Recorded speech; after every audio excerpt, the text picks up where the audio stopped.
Good evening.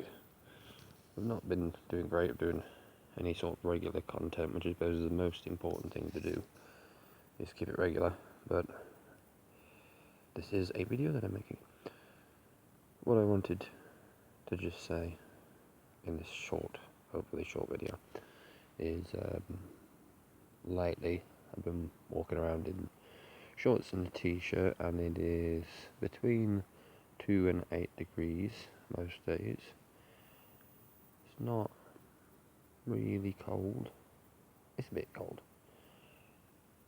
But a lot of people ask, are you not cold?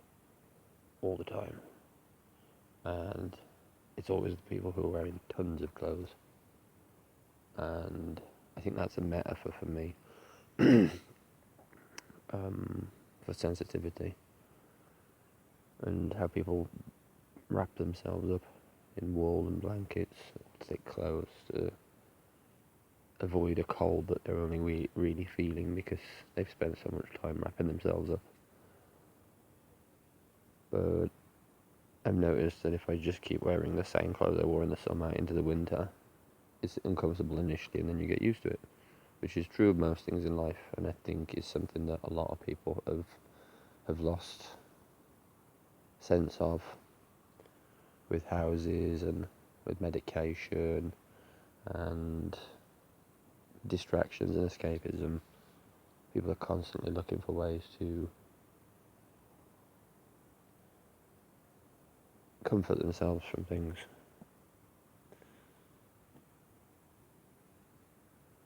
And I think it makes them more sensitive to it. Their bodies just aren't used to it, they aren't familiar with it. And yeah, maybe if we started intentionally facing some discomforts in life instead of avoiding them at every possible opportunity, we might condition ourselves a bit better to deal with them. Because I think it is quite a modern habit that anytime someone offers you a product or a service or something to make something a bit more comfortable, you say, oh yeah, that fits into my life. If you've got the money, even a lot of people who don't have a lot of money will do things like that. They're paying for comforts to protect them from things they don't even really have to deal with until they start investing in the things that protect them, and then they become sensitive to it.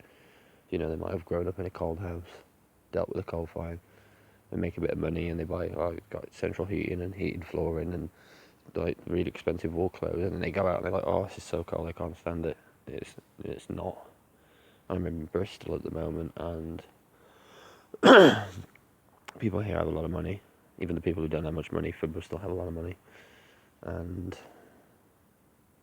they're all like, it's like 12 degrees some days. It's 12 degrees with a clear sky, and they're just wrapped up in massive amounts of clothes, and they still feel cold. They still say that it's cold, they're feeling cold, they're getting cold, they need the heating on and that, because they're wrapped in so many clothes. They've basically created a cocoon. Yeah, this is an alley. I don't think my phone can pick up anything, which is not ideal. Let me see some leaves. But yes, it's dark because I am in an alley. I'm in an alley because this is where my car is parked at the moment, which is where I'm sleeping. It's very peaceful. There is a badger that walks around. They're not very sociable. The fox just wants food. And there used to be a bat, but the bat has not been around for quite some time. So I suspect that bat is hibernating or dead. Anyway, I'm going to go in now because it's quite cold and my hands are getting a bit nippy. But even at this 2 degrees, it's just not bearable, not a health hazard. There's no need to avoid it. Some days I let my hands get really cold because they just warm them up again, and hopefully it conditions them. Anyway, thank you for listening. Good night or good day, wherever you are, whatever it is. Let it be good.